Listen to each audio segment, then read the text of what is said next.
Hello and welcome back to channel everybody. So आज हम करने जा रहे हैं पेपर 11 की कंप्लीट मैराथन। इससे पहले हम 10 पेपर्स की कंप्लीट मैराथन कर चुके हैं for LUPGET series preparation.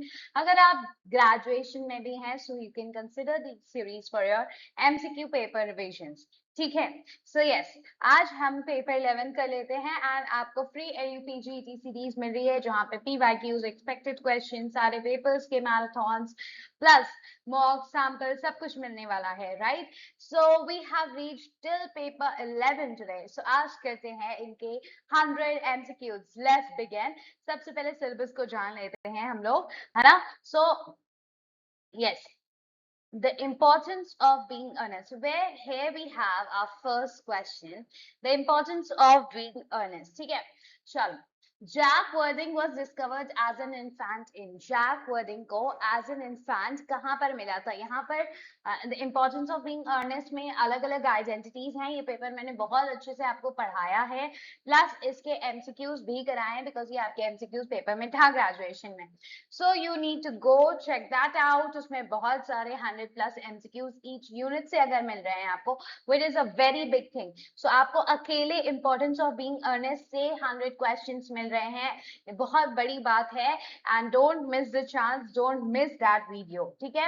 I'll give it in the description box. This is your homework to do all of the unit 4 videos. ठीक है, सो वो कहाँ मिलता है? वो Victoria station clock room handbag number 47 में मिस प्रिज्म को मिलता है। एक्सीडेंटली लेफ्ट कर देती है वो बेबी को हैंडबैग के अंदर, ठीक है? नंबर 47 एट विक्टोरिया स्टेशन पर।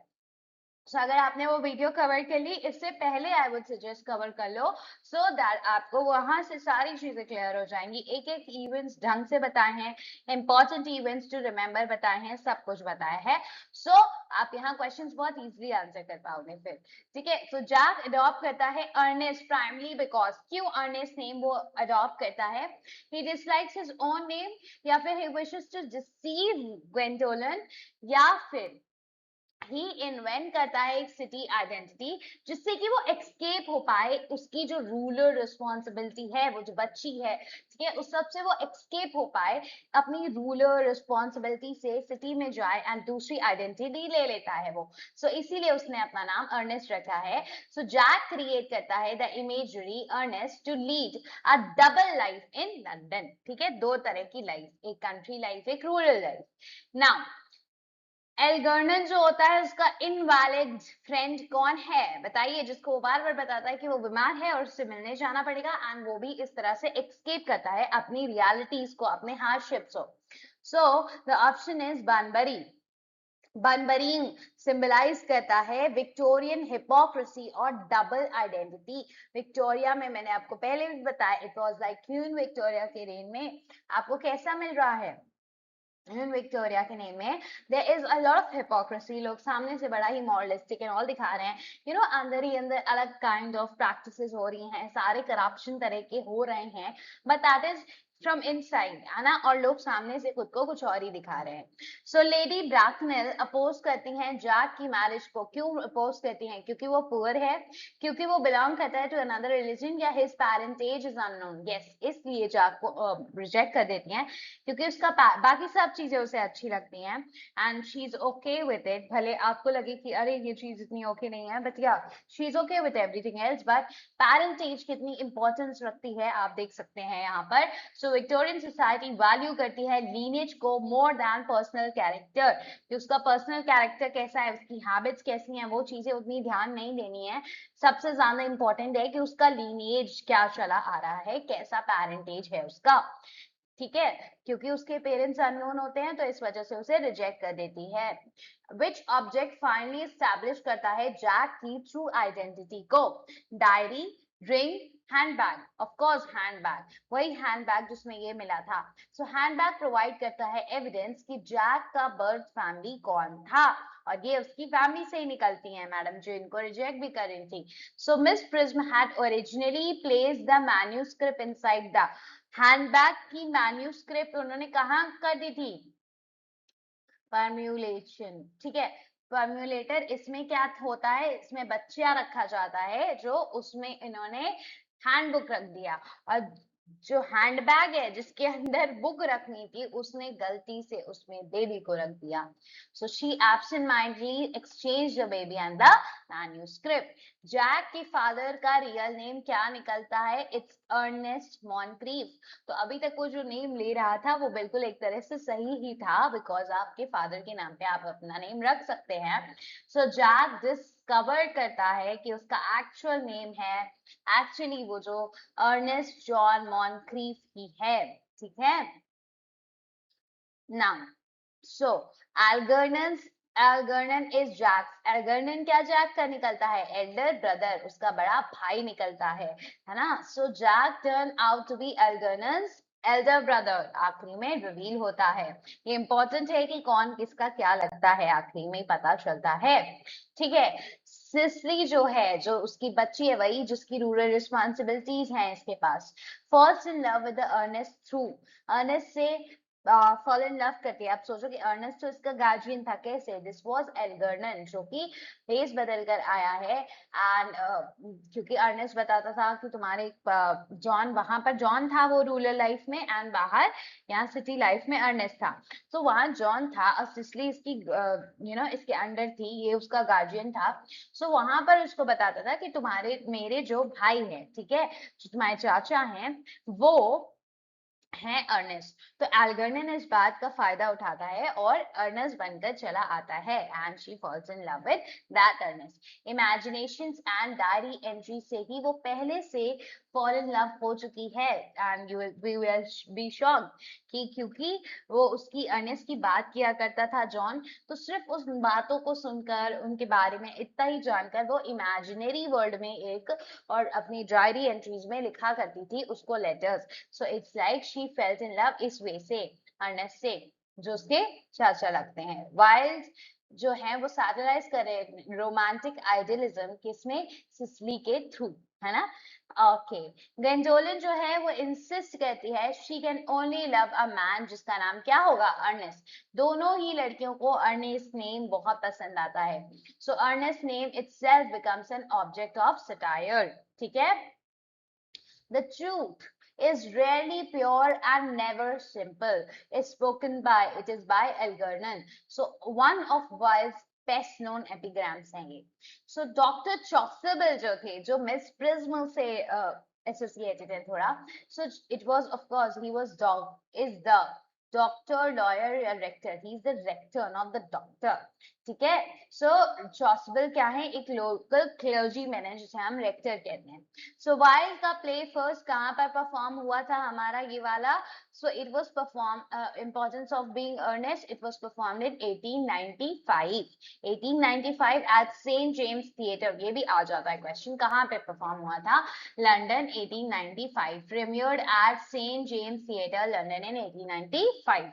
ऑस्कर वाइल्ड बिलोंग करते हैं to the literary movement of, कौन से लिटरेरी मूवमेंट से? एस्थेटिसिज्म. सो वाइल्ड ने चैंपियन किया था art for art sake. Art for art sake aestheticism कहलाता है. ये किसका है? ऑस्कर वाइल्ड का है. So the sub title of the importance of the Ernest, sub title क्या है? A trivial comedy for serious people. ठीक है. सब टाइटल खुद ही अपने आप में आयरनिक दिख रहा है आपको, है ना. सो लेन सर्व कर रही है एज आ. लेन क्या है वहां पर? एल्गर्नन की. लेन क्या है? आई मीन वहां पर एल्गर्नन का मेन मैन सर्वेंट है वो, और वो लैन अपीयर करता है द ओपनिंग सीन में आपके एल्गर्नन के. ठीक है. Next, Merriman is employed. अब मैरी मैन किसके यहाँ का है? मैरी मैन जैक के कंट्री इस्टेट्स. ठीक है. Merriman is a Jack's country butler. Butler कौन? जो खाना पीना बनाता है. सो जैक प्रपोज करता है गेंडोलिन को इन, कहाँ पर? एल्गर्नन के फ्लैट पर, एल्गर्नन के वहां सिटी में. ऑफ कोर्स वो अर्नेस्ट बनकर रहता है, वहीं पे यहाँ पर आपकी गेंडोलिन रहती हैं जिनको वो वहां प्रपोज करता है. So proposal occurs in Algernon's London apartment. So lady Bracknell's interrogation of Jack parody क्या करता है? जब वो एकदम से लेडी ब्रैकनेल आती हैं, बीच में आ जाती हैं, सो वो क्वेश्चन करती हैं, सो क्या दिखा रहा है? विक्टोरियन मैरिज का इंटरवेंशन, यस। वाइल्ड मॉक करते हैं अपर क्लास मैरिज के निगोशिएशंस कि किस हिसाब से वो लोग निगोशिएशंस करते हैं। ऑब्वियसली हर मैरिज में निगोशिएशंस होती हैं, कुछ ना कुछ, कोई किसी के हिसाब से ढलता है, कोई किसी की कुछ बात मानता है। सो विक्टोरियन लाइफ में किस तरह से होता था वो दिखाया गया है। एंड वहां पर आपका मॉरल कैरेक्टर ये सब इतना ध्यान नहीं दे रहे हैं, वो आपकी लीनिएज, आपकी पेरेंटेज है ना, ये सब उनको ज्यादा फर्क पड़ता है, आपकी wealth. After the end of the play, Jack realize करता है that he has always been earnest. उसको पता चलता है कि उसका एक्चुअल नाम भी अर्नेस्ट है ना। सो जो वो बन रहा था कि हाँ मेरी ये दूसरी आइडेंटिटी है, वो एक्चुअली में ट्रू हो जाती है, because he was Jack's only. Jack's legal name is actually Ernest John Moncrieff. क्या है? अर्नेस्ट जॉन मॉनक्रीफ ही उसका नाम है, उसके पापा का नाम क्योंकि था। सो कंप्लीट करता है वाइल्ड की सेंट्रल आयरनी को कि ओके कि उसने दो नाम रख रखे हैं, और फिर एक्चुअल में पता चल रहा है दैट एक्चुअल नेम भी यही है बिकॉज उसके फादर का नाम ही था।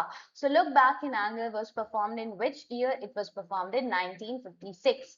सो प्रीमियर होता है रॉयल कोर्ट थिएटर में लंदन ऑन 8 मई 8 मई 1956 में। ठीक है, किस डेट हम याद रखेंगे? That was 8 May 1956, right? Then we have the next question 22. The movement most closely associated with John Osborne. John Osborne से कौन सा movement was most closely associated? None other than angry young movement in Look Back in Anger, one of the most famous, and this is being asked repeatedly in different literature examinations. ठीक है, so angry young moment is one of the most famous one जो कि John Osborne का था। Especially John Osborne became the leading dramatist of the angry young moment, angry young men movement. ठीक है, so इसमें there is a man who is angry, frustrated because of the things society has given to him. ठीक है, and the conditions of the society, the political arena. ठीक है, so Jimmy Potter belongs to the Jimmy Potter किस working class में आते हैं? He is not from the aristocratic class. Jimmy is educated but belongs to the working class, creating social tensions. ठीक है, वो educated है लेकिन still वो working class को क्योंकि belong करता है। उनकी क्या problems हैं, क्यों इतना ज्यादा अच्छा एजुकेशन लेने के बाद भी you're not able to get a good job, unemployment, underemployment, ये चीजें दिखाई गई हैं। ठीक है, so Jimmy Potter is graduate of, कहाँ का graduate है? रेड ब्रिक यूनिवर्सिटी इम्प्लाइड है ये बात। ठीक है, सो ये हम निकालते हैं। सिंबलाइज करता है the rise of educated lower middle working class youth हो रहा था उस वक्त, जो उसको दिखाता है। कहां से ये पढ़े हैं? Is graduate of red brick university. Okay, so next question we have 25 to 32 from look back in anger again, let's delve into them. सो 25 है कि जिमी अर्न करता है अपना livelihood mainly by running up. क्या रन कर रहा है वो? बुक शॉप रन करता है, newspaper office, yes, sweet stall, yes, sweet stall. And this is a big irony ki the one who has got good education, is a graduate from a university, उसे भी has to work on a sweet stall, can you imagine? And उसका friend भी उसके साथ में है। So it's like so much under in unemployment दिखाया जा रहा है आपको, and that's why because of the conditions he has, he's one of the young angry young men. ठीक है, so Jimmy and Cliff run a sweet stall, highlighting his frustration at wasted potential. That उसका जो potential था, जो education थी, that is being wasted, क्योंकि वो क्या कर रहा है? एक sweet stall चला रहा है, जो कि anybody who would not have been educated would also have done that. So उसका जो potential actual था, वो meet up नहीं हो पा रहा है. He is not able to get a job there. ठीक है, so that's why the what वो अपनी his wife also वो बिकॉज एक अपर क्लास से बिलोंग करती है, so he is always kind of jealous of him. वो अपना फ्रस्ट्रेशन, गुस्सा एक तरह से उस पर निकालने की कोशिश करता है, which is really really wrong, right? So या Jimmy's wife Alison, what is the name of Jimmy's wife? Alison. Alison, ठीक है, वो बिलोंग करती है to working class, aristocracy upper class, अभी तो बताया मैंने। सो एलिसन जो है वो प्रिविलेज अपर क्लास की है, ठीक है, कॉन्ट्रास्ट करती है sharply with Jimmy's background, right. Alison के फादर कौन है? It is the colonel Redfern. Colonel Redfern represent करते हैं फेडिंग ब्रिटिश इंपीरियल जनरेशन को, ठीक है। He is kind of nostalgic about it. Colonel Redfern spend करते हैं मच ऑफ हिज करियर कहां पर? इंडिया में। Okay, so this is important for us. Colonel Redfern अपना much of his career is he spending where? India में. So he nostalgically recall करते रहते हैं वो days of British Raj in India. So Jimmy's closest friend and business partner कौन है? I told you वो अपने friend के साथ ही sweet अपना stall लगा रहा है. So it is none other than the Cliff Lewis, और यही एक balance बनता है between his wife and him कि जो भी लड़ाई झगड़ा हो रहा है उसे संभालने में, ठीक है। So Cliff acts as the emotional mediator between Jimmy and Ellison. Yes. So Cliff Lewis जो वो इन्हीं के साथ घर में रह रहा है, okay? So Cliff Lewis comes from, कहाँ से आए हैं? वेल्स से। Cliff is Welshman है, gentle है and practical भी है, ठीक है, although he is quite humorous also. Yes. So Helena Charles works professionally as a, Helena कौन है यहाँ पर? Helena Ellison की friend है, यानी कि इनकी wife की friend है, एंड सबकी एज अप्रॉक्स 25 है, ठीक है। सो एज आए तो 25 करना है। सो हेलिना चार्ल्स जो है शी इज लाइक उसकी फ्रेंड है, आती है, एंड जब वो आने वाली होती है जिमी बहुत गुस्सा होता है, but you know because of वो भी इसे समझाती है कि तुम ऐसे इंसान के साथ क्यों रह रही हो, ये है वो है। तो उसके पापा को कॉल भी कर देती है एंड ले जाने की बात हो जाती है, सब कुछ हो जाता है, वो अपना बैग बैग पकड़ के चली जाती है छोटे से। एंड then Ellison चली जाती है, then इनके बीच में there is an affair. So this is like a friend betraying a friend, okay? Yes. So ये this is something really something you'll feel bad about. Okay, so but क्या after that इसको भी realize होता है जो जब एकदम से वो आती है and she has this news कि उसका जो बच्चा होने वाला था वो मर गया है, right? Because जब वो leave कर रही है तभी she has that child, ठीक है, she is pregnant, बट वो बता नहीं पाती है इसको बिकॉज जिमी को, बिकॉज वो जानती है ही सो एंग्री ये वो, और इसी इस सिचुएशन में जहाँ उसके पास इतनी गरीबी है, ये वो है, वो बच्चा पालना होगा, ये वो, and may be he will not be so happy, ये वो। सो वो नहीं बता पाती है, वो चली भी जाती है, जब वापस आती है सैड न्यूज की उसके बच्चे की डेथ हो चुकी है। एंड अब उसको रियलाइज हो जाता है ऑफ कोर्स हेलिना को कि उसने गलत किया है, and she leaves. Okay, so the answer is work professionally as a actress. So Helena is an actress and Ellison की close friend है. Which character persuade करता है Ellison को to leave Jimmy? Of course, none other than Helena. अभी मैंने आपको समझाया भी। Helena believe करती है कि Jimmy का emotional abuse जो है उसको intolerable है, उसको नहीं tolerate करना चाहिए। But आप देखोगे जब भी चली जाती है तो जितना भी काम है उसका सारा है ना प्रेस करना जो पहले Ellison कर रही थी अब वो इसमें लग जाती है, ठीक है। सो look back in anger 33 to 40 questions फिर हैं आपके पास। सो जिम के जो फादर हैं died after suffering from wounds received during, कब मिले थे उनको वो वुंड्स? स्पेनिश सिविल वॉर में। So Jimmy's father fought on the Republican side in the Spanish civil war. Jimmy says that watching his father's death, उसके father की death देखी है उसने, और वो कहती है ना कि वो कहता है ना कि तुमने किसी की डेथ नहीं देखी है, बट एक्चुअल में लास्ट में उसका एक तरह से जो वो कर्स टाइप का देता है या फालतू जो ऐसा बोलता है, एंड शी इज लाइक देखो सच हो गई, जो तुम चाहते थे वो हो गया है ना। सो यार just I have also lost a baby now, so it's like 10 जब वो 10 साल का था। सो जिमी रेपिडली रिकॉल करता है learning about suffering 10 years old, वो कहता है कि तुम्हें सफरिंग का कुछ नहीं मालूम, मुझे 10 साल से पता है जब मेरे फादर गुजर गए थे, you know, so I am having so much of suffering. So that doesn't mean कि you will किसी और की लाइफ भी आप ऐसे ही बर्बाद कर देंगे, right? Try to make it better now, but of course because of the situations, because of the scenario, job नहीं मिल रही है प्रॉपर, जो क्वालिफिकेशंस हैं उस सबके हिसाब से, so he is frustrated always. Symbols, bear और स्क्विरल वो लोग एक दूसरे को नाम देते हैं, ठीक है। So childhood innocence and emotional escape है ये। ठीक है, आखिरी में भी आपको ये लोग ये नाम पुकारते मिलेंगे। So it's like Jimmy and Edison use करते हैं ये identity during the happiest moments. वो उनके प्यारे moments, right, intimate moments, they use these words, that is bear and squirrel, एक दूसरे को बुलाते हैं। वो उसको बियर बुलाती है एंड लड़की को स्क्विरल बुलाया जाता है। ठीक है, सो ये एक चाइल्डहुड इंस्टेंस दिखाते हैं कि जब because of the scenarios everything problem, आप एक अच्छे बॉन्ड में नहीं आ पा रहे हैं, but you have created this different identities, you created this, given this cute names, so that you could actually have some happy moments, right? So they are beautiful. Then Elson lose करती है उसका baby, as I already told, वो pregnant थी, ठीक है? So Allison's miscarriage became the emotional turning point of the play at the end, ठीक है? So Helena finally leave कर देती है जिमी को, क्यों? Because she receives a better job, नहीं, she realize करती है कि her relationship with Jimmy is morally wrong, ठीक है? So Helena can not continue living with another woman's husband, किसी और वुमेन के हस्बैंड के साथ वो अब नहीं रह सकती है। उसने बहुत गलत किया है और उनका रिलेशन जो है वो सही नहीं है मॉरली, ठीक है? Central social conflict in the play क्या है?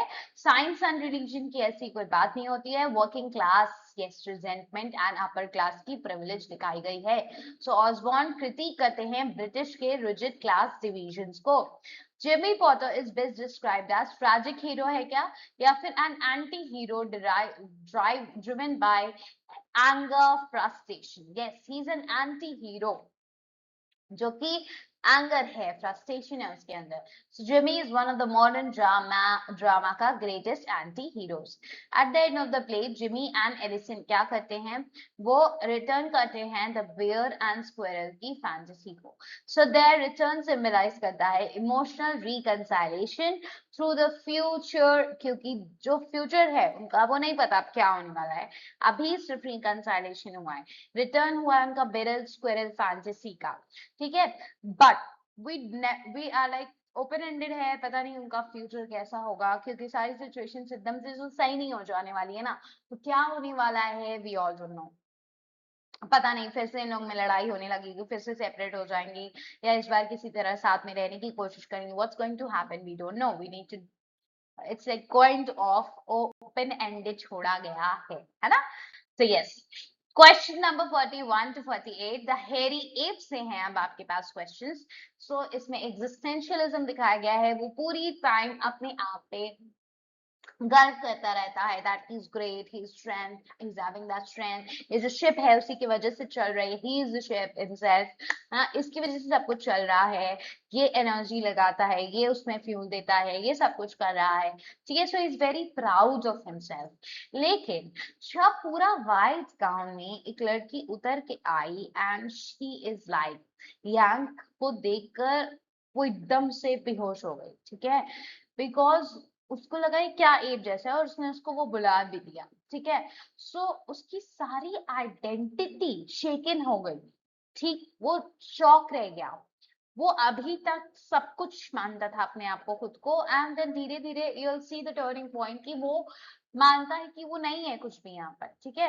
वो अपनी आइडेंटिटी को क्वेश्चन करने लगता है, इनफैक्ट वो आखिरी तक एक एप के पास भी जाता है टू मैच अप कि हम लोग ब्रदर्स हैं, बट वो भी नहीं हो पाता है, even that app is not accepting him, क्योंकि वो एप की कम्युनिटी का नहीं है, ठीक है?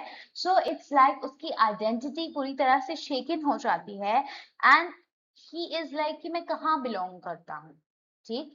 तो ये एग्जिस्टेंशियल क्राइसिस उसको आ जाता है कि कोई मुझे देख के बेहोश हो गया, कोई मुझे ऐसे हेरी कैसे बुला सकता है, and he is completely shocked, and पूरा एग्जिस्टेंशियल क्राइसिस आपको दिखेगा।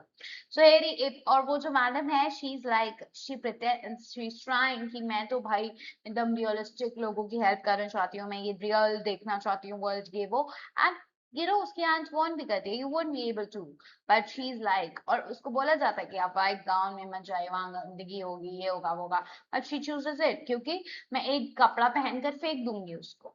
तो यहाँ पर आप देखिए कितना डिफरेंस है क्लासेस में, वो एक कपड़ा पहनकर फेंक देगी, ठीक है?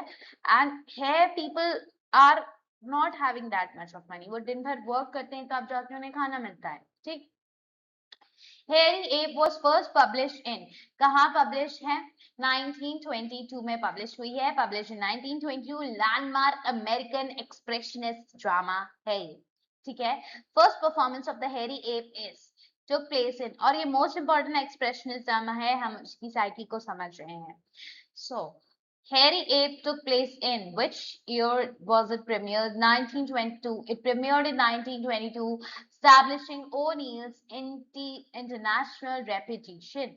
Eugene O'Neill received करते हैं Nobel Prize in Literature in which year? 1936. So O'Neill was first, won the first, पहला उनको 1936 में Nobel Prize मिलता है। फर्स्ट मेजर अमेरिकन ड्रामेटिस्ट होते हैं वो जो ऐसा करते हैं, जिनको ऐसा मिलता है। प्रोटैगनिस्ट रियल नेम क्या है? रियल नेम है यांग रॉबर्ट बॉब स्मिथ, ठीक है। रैंक का रियल नेम क्या है? यांग का रॉबर्ट बॉब स्मिथ, ठीक है। रॉबर्ट स्मिथ या फिर आप बॉब कह सकते हो। So the protagonist is commonly called Yank, though his name is Robert Bob Smith.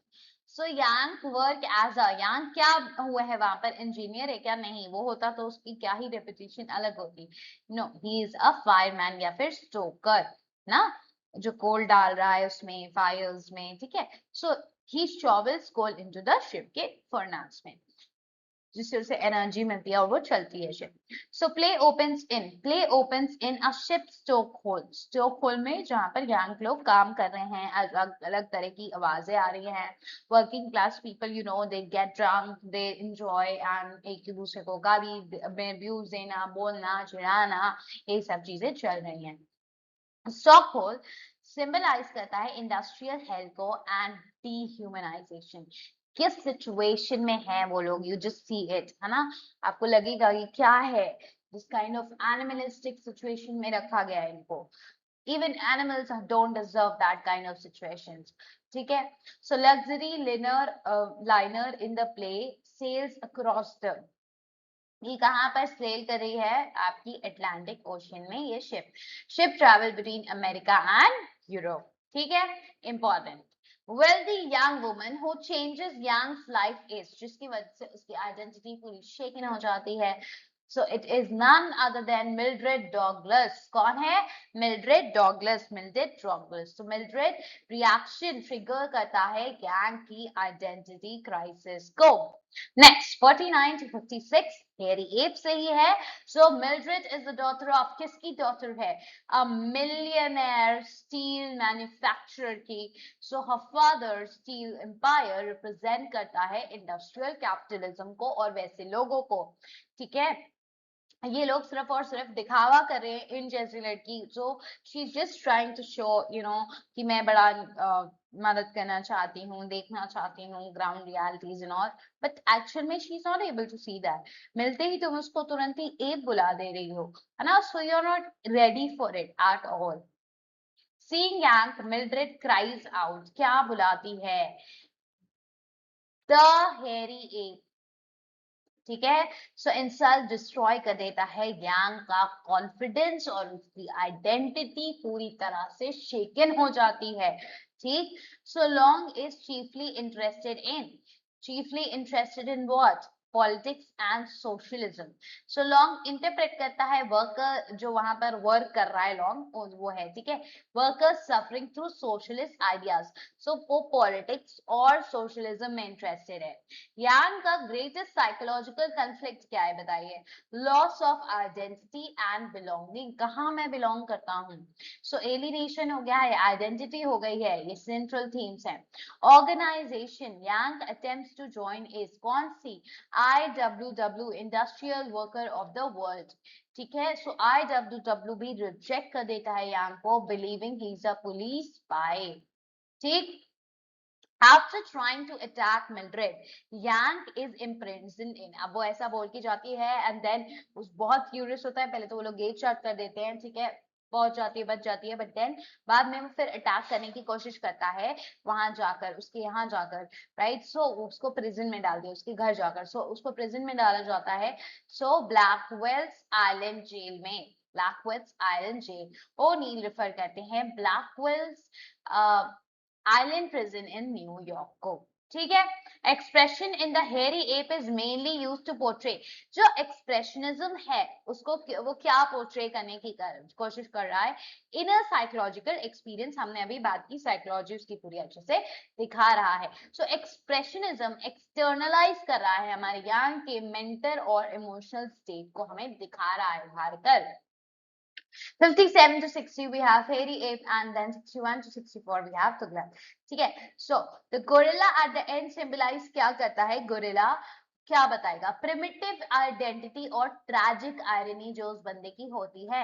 So Yang believe करता है कि वो गोरिल्ला को बिलोंग करता है ना, हेरी एप बुला रहे हैं ना मुझे कि मैं एप हूँ, मेरे बहुत सारे हैं, मैं गोरिल्ला वाली कम्युनिटी को बिलोंग करता हूँ। वो उसके पास जाता है, उससे बात करने लगता है, लेकिन वो उसको मार डालता है, प्रूव करता है कि वो कहीं बिलोंग नहीं करता, है ना। He is in the quest of कि मैं कहाँ बिलोंग करता हूँ, एक गोरिल्ला तक के पास चला जाता है कि भाई मैं तुम्हारे कम्युनिटी को बिलोंग करता हूँ, मैं तुम्हारे पास आता हूँ, मुझसे फ्रेंडशिप करो, ये वो, एंड वो किल कर देता है उसको, because gorilla will not understand a human, वो क्या जाने, है ना।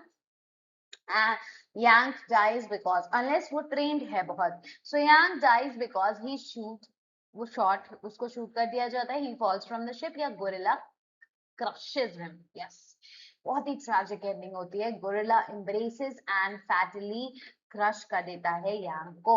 सो Yank's final tragedy is that क्या है, can not find a place जहां पर वो बिलोंग कर सके। So alienation is the central existential theme of the play. Last setting of the play क्या है, इट इज द जू, जहां पर गोरिल्ला होता है। Play ends in zoo where Yank dies after confronting the gorilla, जो उसको crush कर देता है पूरी तरह से। अब आ जाते हैं हमारे next play, that is Tughlaq पे। सो तुगलक 61 क्वेश्चन से है। सो रोड तुगलक इन गिरीश कर्नाड का ये प्ले है, who is very famous dramatic play right. So इनका वर्क 1964 में आता है, that is Tughlaq. Tughlaq was written in 1964 when Karnad was only 26 years old. ठीक है, 1964 जब कर्नल कितने साल के थे, 96 years. English translation of Tughlaq was made by whom? It was made by Girish Karnad. So Karnad himself translated the play into English. Then historical Sultan Mohammed bin Tughlaq rule करते हैं दिल्ली को कब से कब तक, 1325 से 1351 तक. So he ruled from 1325 to 1351. Okay. Muhammad bin Tughlaq belongs to the, कौन सी डायनेस्टी को बिलोंग करते हैं वो, he belongs to the Tughlaq dynasty.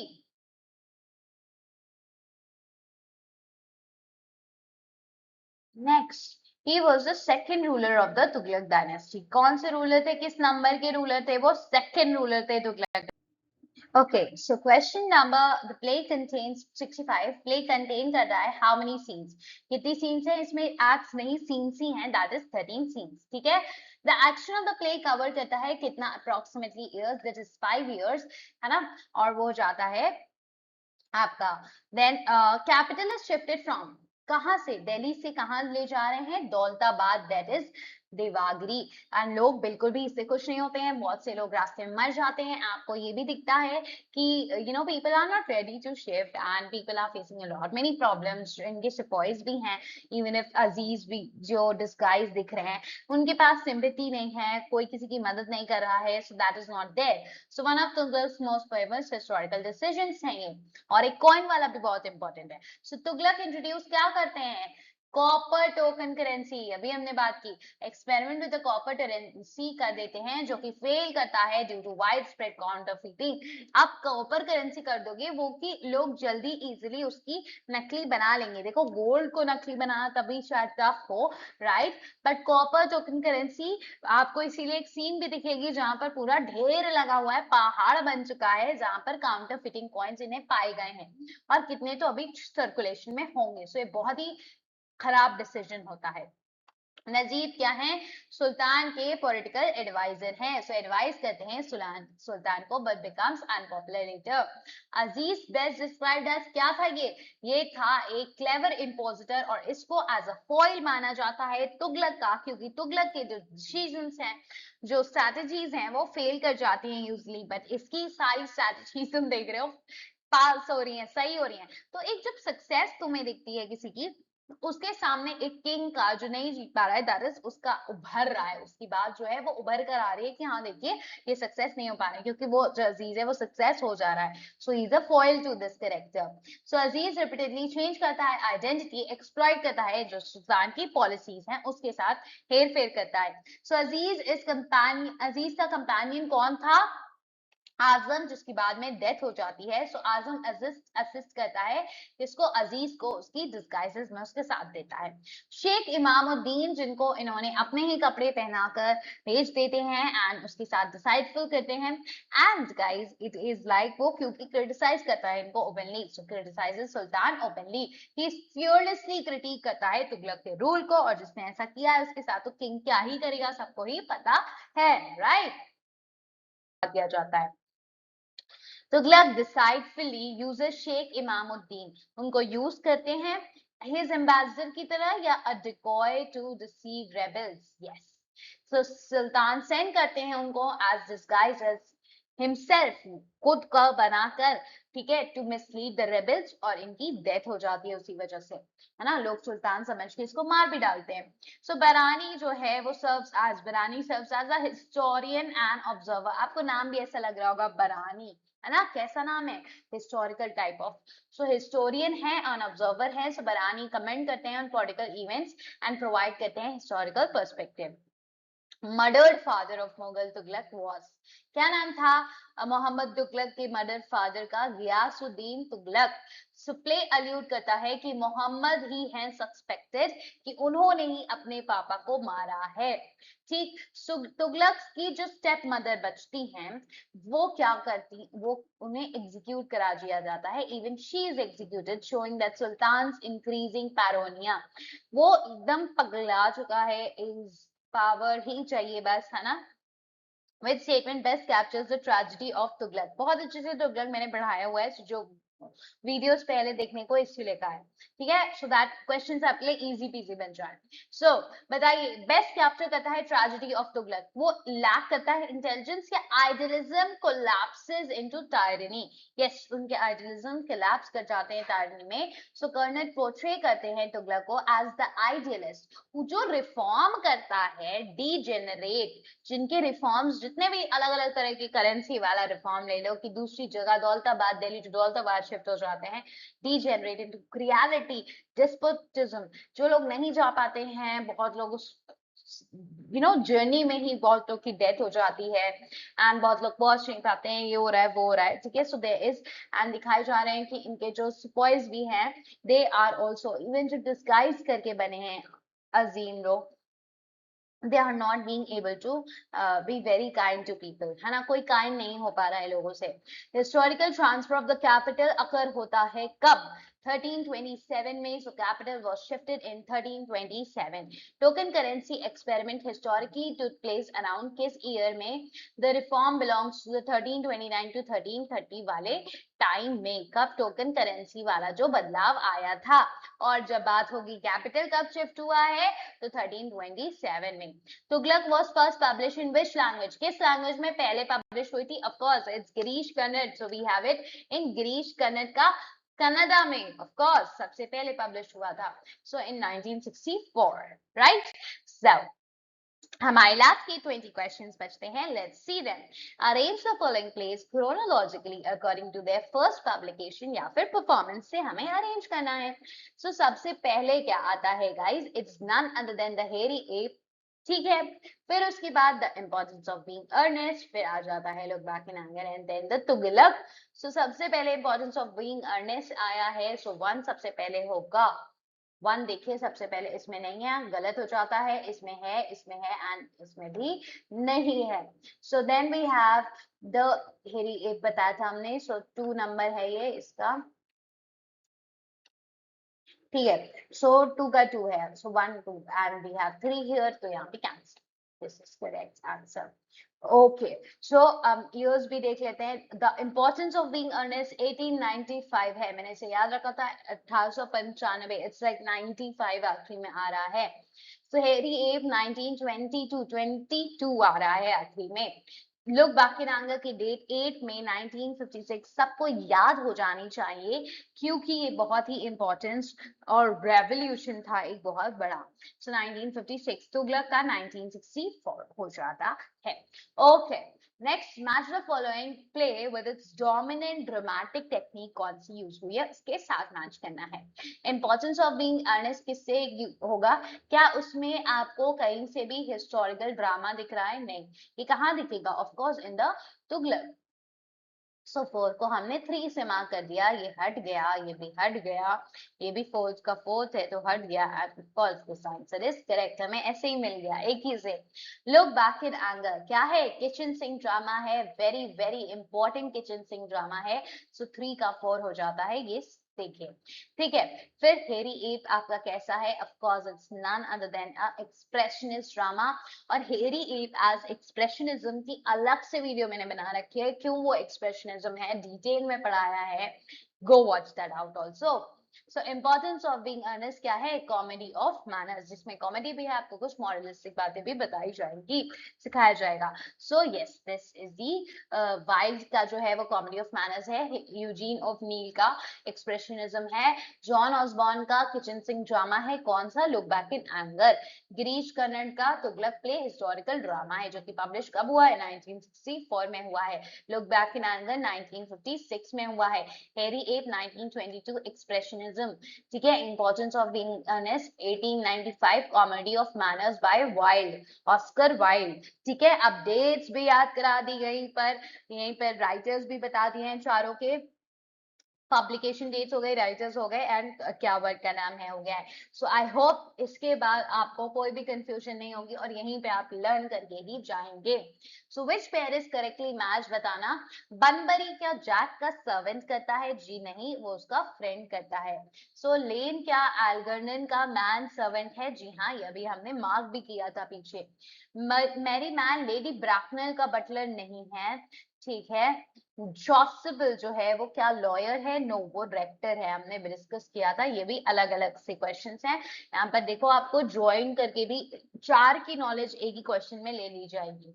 Next explanation क्या है कि लेन जो है वो किसका सर्व करता है? एल्गर्नन को सेव करता है, सर्व करता है, Merriman works at Jack's country house, और चॉसिबल क्या है? एक डायरेक्टर है। और हमारा लेन जो है वो एल्गर्नन का मैन सर्वेंट है। लेन कहाँ के मैन किसके हैं? एल्गर्नन के हैं मैन सर्वेंट। मैरी मैन कहाँ है?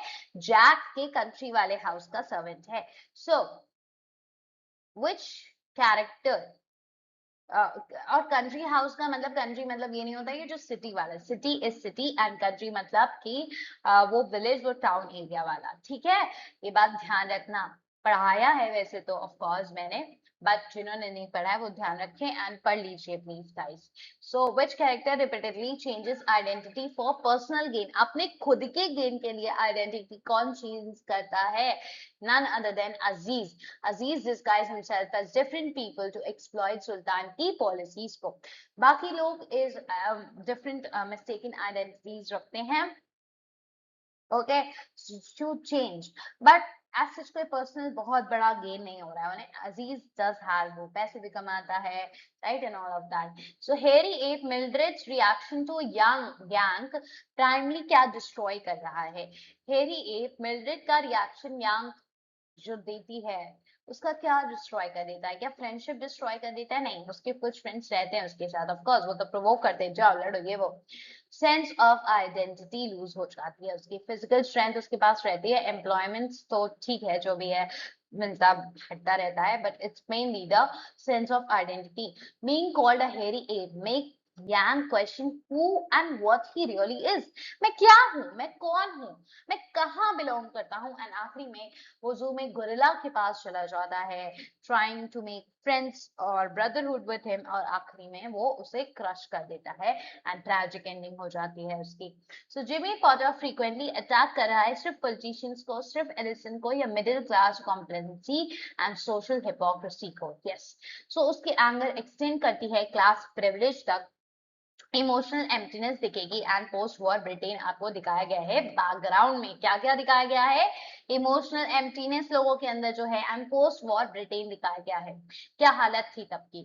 ठीक है, Tughlaq is portrayed as an intelligent ruler. बताइए क्या तुगलक इंटेलिजेंट रूलर की तरह दिखाए गए हैं? His political ideals ultimately become self-destructive because they are divorced from practical realities. So portrayed as an intelligent ruler, great ruler, his political ideals ultimately became self-destructive. जी हाँ, because they are divorced from practical realities. उसमें नहीं होती हैं इस वजह से. So it's like this one is right and this one is assertion is wrong. Okay.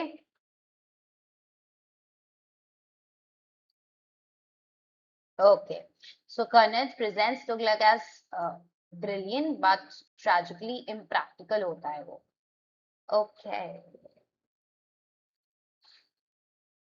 Question number 88. Which of them is not a historical reform associated with Muhammad bin Tughlaq? So it's none other than permanent settlement, क्योंकि administrative centralization वो करते हैं, copper token currency of course हमने देखा कि वो कैसे बदल देते हैं, and transfer capital दौलताबाद का. दोनों ही decision बड़े ही अजीब से होते हैं, don't successful नहीं होते हैं.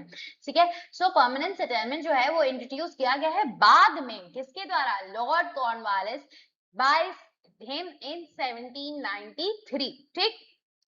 सीक्रेट केस जो है इंपॉर्टेंस ऑफ बीइंग अर्नेस्ट में वो क्या रिवील कर देता है गाइस? सो सीक्रेट केस जो है वो मिल जाता है एल्गर्नन को एंड पता चलता है, वो छोड़ के ही चला जाता है एल्गर्नन के घर पे, एंड पता चलता है कि जैक की एक फोटो मिलती है उसकी, जिसका इंचार्ज उसे मिला हुआ है उसके साथ, एंड वो क्वेश्चन करता है कौन है तुम, तो बोलते हो तुम मेरी बहन से प्यार करते हो, देन हु इज शी, ये वो, and she is really beautiful, ये वो. सो ही टेल्स द रियलिटी कि ये कौन है, वो उसको रियलिटी बतानी पड़ती है, एंड द रियलिटी वाज कि ये डबल लाइफ जीता है, एक यहाँ पर सिटी में, एक कंट्री यानी कि विलेज साइड एरिया में, एंड यस. सो या तो ये क्या है, एल्गर्नन की वेल्थ दिखाता है? जी नहीं, जैक का डबल लाइफ दिखाता है. सो विच कैरेक्टर नॉस्टैल्जिकली रिमेंबर करता है एज ऑफ सेलिंग शिप को? बहुत इंपॉर्टेंट है कि जो पुराने टाइम को याद कर रहा है अभी को छोड़ के, दैट वाज पैडी. एंड जो अभी को प्राउड फील करता है पहले, ये आपकी मिल्ड्रेड के आने से पहले, मिल्ड्रेड के कुछ बोलने से पहले, दिस वाज आर यांग, है ना. यांग को प्राउड फील होता है अभी इंडस्ट्रियल एज में, उसको बड़ा मजा आ रहा है, उसे लग रहा है he is the hero, he is the main character, सब कुछ. बाद में उसका आइडेंटिटी क्राइसिस हो जाता है. तो पैडी जो है वो पहले से ओल्ड एज को प्रेफर करता है. सो पैडी कॉन्ट्रास्ट करता है dignity of old selling ships में, क्या डिग्निटी होती थी, एंड मॉडर्न इंडस्ट्रियल लेबर किस तरह का हो गया है, जिसमें कंडीशंस इतनी वर्स्ट हैं. सो 91 में आपको कैरेक्टर को प्ले के साथ जोड़ना है. कर्नल रेडफर्न किसके पापा थे, बता दीजिए तुरंत. कर्नल रेडफिन पापा थे हमारे लुक बैक इन एंगर में. बरानी हिस्टोरियन था हमारे यहाँ तुगलक में. Gwendolen Fairfax the importance of being Ernest में, जिसे हमारा जैक पसंद करता है. Long was a character in look back in anger, जो उनके साथ वहां पे काम करता है, एंड लॉन्ग का भी क्या डायलॉग भी था, हमने पढ़ा था. सो वन का हमारा हो जाता है Colonel Redfern is Look back in Anger. So one का हमारा है 3. वन का 3 है इसमें, वन का 3 नहीं है, वन का 3 ओके सॉरी, वन का 3 नहीं है, वन का 3 नहीं है. Wow, we got the answer directly. ठीक है. सो आंसर मिल जाता है, that is option number A. Two का सेकेंड, थ्री का फोर्थ, एंड फोर्थ का हमारा क्या है, 1 है.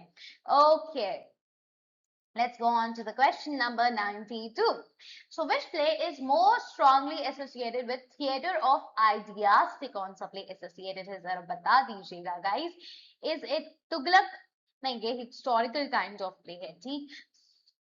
Okay, theater of ideas. Yes. Explore करता है politics, idealism, ethics, religion, power through debate and action. इस वजह से it is the theatre of ideas, जो यहाँ पर आइडियाज की डिस्कशन हो रही है, इस वजह से है. Okay. So next question is, who says the truth is rarely pure and never simple? ऐसा हमने पढ़ा है guys. Algernon Moncrief. Yes, एक और क्वेश्चन था ऐसा ही. So this is Wilde's famous epigram express करता है जो कि wit को. Now which play, बहुत ध्यान से बताना है इसका आंसर. कौन सा play ends with the protagonist की physical death हो जाती है? None other than the hairy ape, जिसको crash कर दिया जाता है right by the gorilla. Next question, 95. We have the last 5 questions. I hope you all are ready for it. Let's go. Which play concludes with the emotional reconciliation rather than the complete resolution? Emotional reconciliation होता है, complete resolution नहीं मिलता भले. It is none other than look back in anger. क्यों? क्योंकि वहां पर वो दोनों मिल जाते हैं, husband wife एलिसन, ठीक है, but Alison and Jimmy Porter, but वहां पर कोई सर्टेनिटी नहीं है उनकी लाइफ की, जैसा कि हमने डिस्कस किया. आगे क्या होने वाला है, कंप्लीट रेजोल्यूशन निकला है क्या कि अब हम साथ रहेंगे, हम अब अलग नहीं रहेंगे, या ये होगा वो होगा, नथिंग है ना. बस वो अभी एक मोमेंट दिखाया गया है जहां दोनों ब्रेक डाउन करके वो गिरती है एंड वो भी संभालता है, एंड दैट्स इट. ठीक है, सो इमोशनल तो मिल रहा है आपको यहाँ पर, रिकंसाइलेशन हो गया है, बट आगे क्या होने वाला है we never know. Which playwright among the prescribed authors won the Nobel Prize in Literature? So it is Eugene O'Neill. It received the Nobel Prize in 1936 में. So which sequence correctly आपका है, pair कर रहा है play and center concern उसका क्या है उससे बता दो. So अर्नेस्ट में पॉलिटिकल ट्रायरनी दिख रही है क्या? अर्नेस्ट में पॉलिटिकल की बात ही नहीं आई है, so यही गलत हो जाता है. हैरी एप तुगलक में मैरिज का सितार नहीं दिखाया गया है. हैरी एप में एलिनेशन दिखाया गया है क्या, बताइए. हाँ, एलिनेट हो जाता है भाई, वो उसकी आइडेंटिटी क्राइसिस हो जाती है. लुक बैक इन एंगर में क्लास फ्रस्ट्रेशन, यहाँ पर दोनों सही हैं एंड दिस इज करेक्ट. ये देख लेते हैं, अर्नेस्ट इंडस्ट्रियल लेबर दिखाया गया है क्या, इंपॉर्टेंस ऑफ बीइंग अर्नेस्ट में? नो, ये कहाँ पर दिखाया गया है, हेरी एप में दिखाया गया है. हेरी एप में विक्टोरियन मैनर्स दिखाया गया है, नहीं ये बल्कि उल्टा अर्नेस्ट में दिखाया गया है, ये उल्टा दिया हुआ है दोनों का. So तुगलक में कॉमिक रोमांस है? No, of course not. This is in importance of being honest में. Look back in anger में mythology आ जाती है? नहीं, right? So these are the defining concerns of the two plays. Harry Ape का alienation, look back in anger का class frustration, बाकी के भी हमने डिस्कस कर लिए हैं.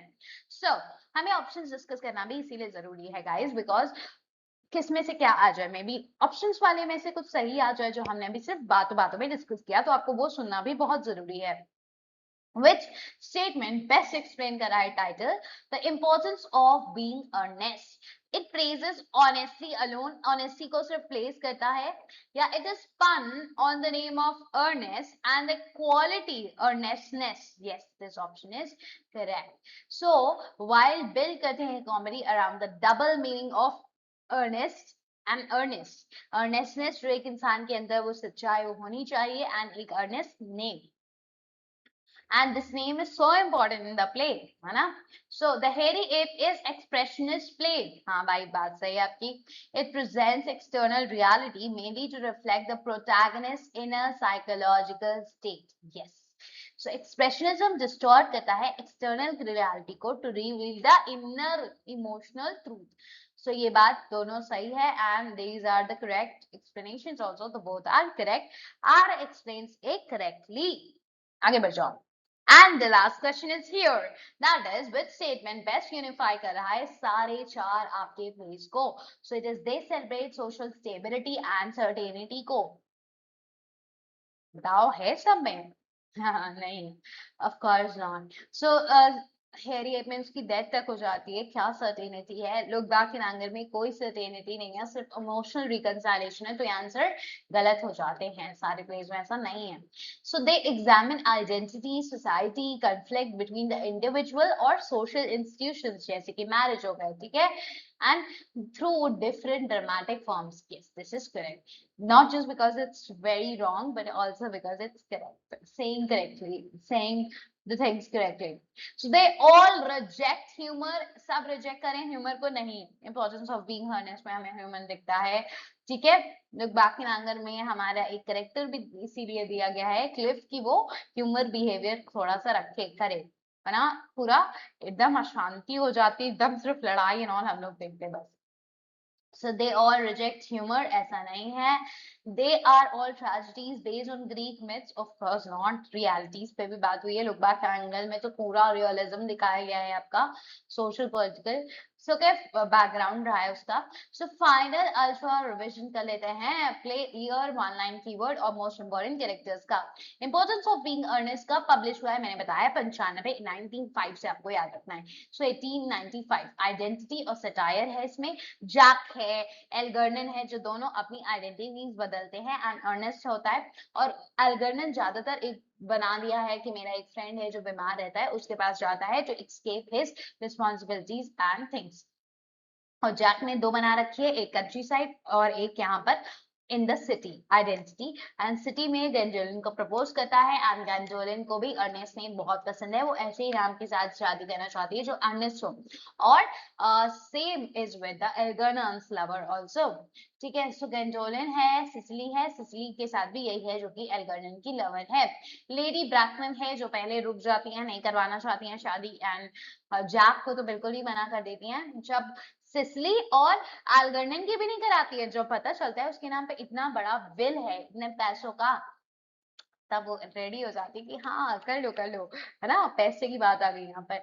बट जो लेडी ब्रैकनल है, क्योंकि सिसली के पास एक पैरेंटेज थी पहले, अभी his parents is not there, ठीक है, बट लेडी ब्रैकनल जैक वाली शादी को बिल्कुल मना कर देती है क्योंकि पैरेंटेज नहीं है। उसके कैरेक्टर्स में क्या कैसा है उससे उनको उतना फर्क नहीं पड़ा है। ठीक है, सो यस, यहाँ पर मिस्टेकन आइडेंटिटीज हैं, लव है एंड बहुत मजा भी आता है, थोड़ा सा ह्यूमरिस्टिक भी है। हेरी एप 1922 में। और फिर आखिरी में रेलिवेशन भी होता है। मिस प्रिज्म ने जो बैग जो हैंड बैग में डाल दिया, मैन्युस्क्रिप्ट को डाल दिया, बच्चे ले जाने वाले में हैंड बैग को डाल दिया, बैग में हैंड बैग में डाल दिया मैन्युस्क्रिप्ट को, है ना, एक्सचेंज कर दिया। उसकी वजह से जो भी दिक्कतें आई, है ना, सबसे ज्यादा इंपॉर्टेंट जैक को अपनी फैमिली नहीं मिल पाई उसकी वजह से, that was very big thing. So Hairy Ape 1922।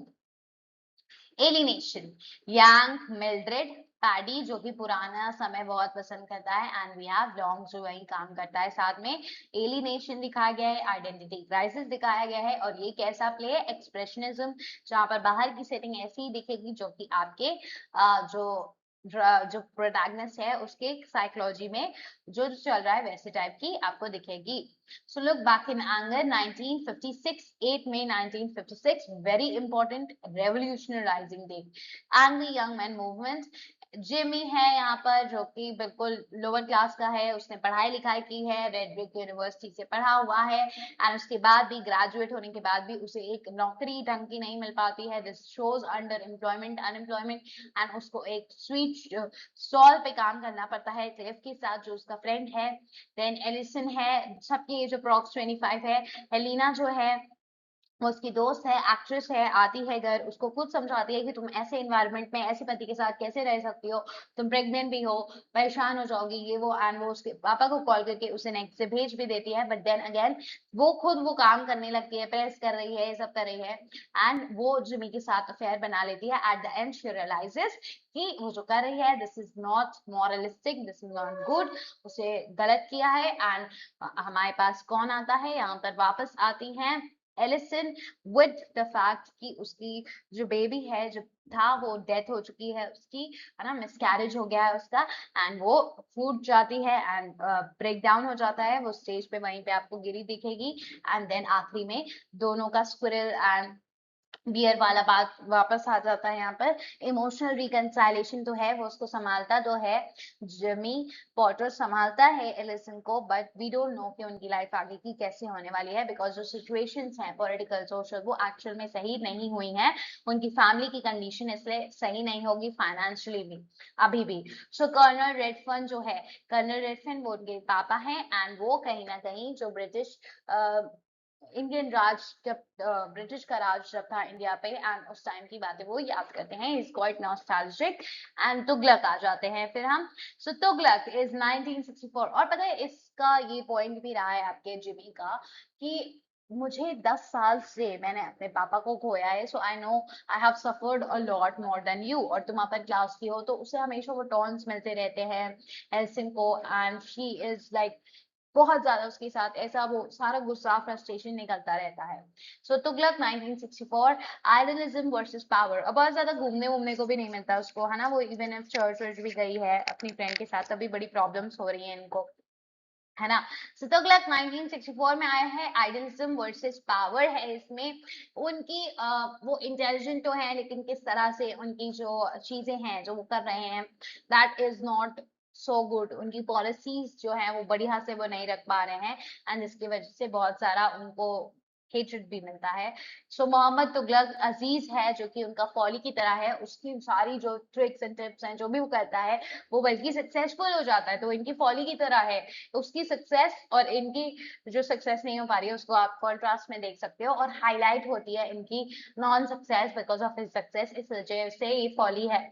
आजम है उसका साथी, बरानी हिस्टोरियन है, नजीब जो इनके यहाँ है, शेख इमामुद्दीन जिसको ये जो क्रिटिसाइज करता है इनको, और फिर उसके बाद में इसको क्या करते हैं, ट्रिक्स प्ले करके इसको बनवा देते हैं, अपना भेष बदल के भिजवाते हैं, एंड देन ऑफ कोर्स जो सामने वाली आनी है वो इन्हें मार डालती है।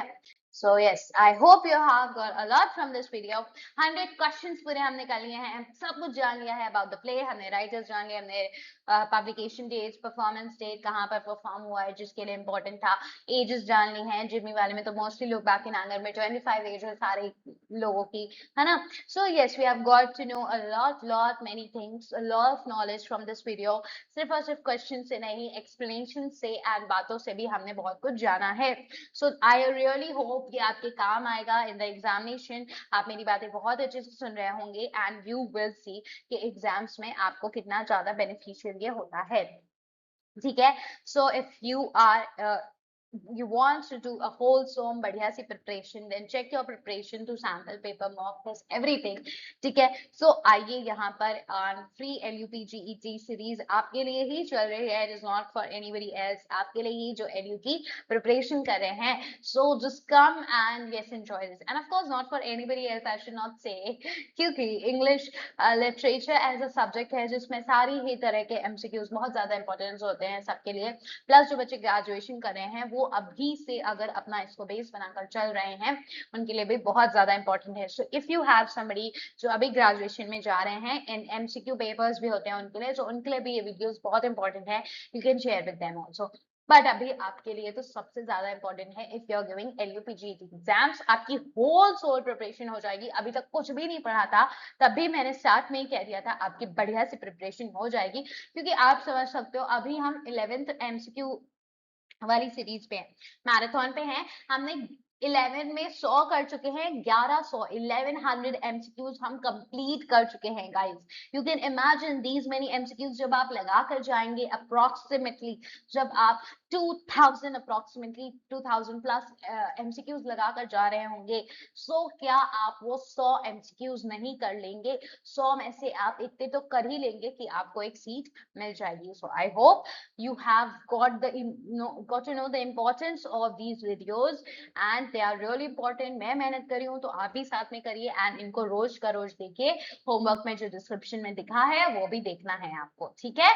So meet you in the next marathon series, and we will have a really great conversation, really great marathons also, great preparations। और 1100 प्लस हमने यहाँ पर PYQs एक्सपेक्टेड क्वेश्चंस वाली वीडियो भी की है एक्स्ट्रा में। सो आप इमेजिन कर सकते हैं कितने क्वेश्चंस हो जा रहे हैं, दैट वाज आल्सो 100 प्लस, है ना। सो 1200 प्लस क्वेश्चंस हम ऑलरेडी कर चुके हैं, एंड ऑफ कोर्स हम अभी और बहुत सारे करने वाले हैं। सो जुड़ जाइए इस सीरीज में। Meet you in the next marathon session, thank you, and we'll see you super duper soon. Kali.